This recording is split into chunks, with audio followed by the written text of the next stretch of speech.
Welcome to Sweet Life Beat Life. We hope this video helps. You start by ensuring your personal files are safe, backup/home, and any config to external USB or cloud.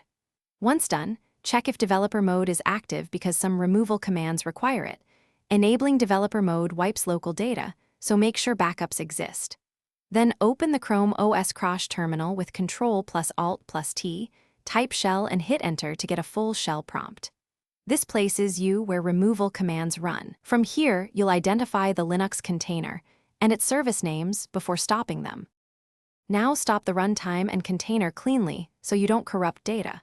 Run sudo systemctl stop sommelier or stop the crossfm and container services you see in PS.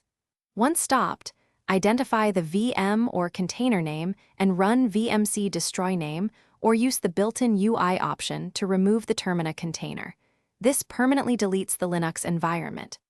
After destruction, remove leftover images and config directories under your home and /var to free disk space, making sure not to delete Chrome. Finish by cleaning up residual files and reclaiming disk space. Delete orphaned VM images and config directories, and if you resized partitions earlier, restore them carefully. Make sure to disable developer mode if you enabled it purely for removal to return to standard security, then reboot. If anything goes wrong, inspect logs with journoctl crossfm or check /var/log for errors, confirm services stopped, and restore from backups if you accidentally removed important data.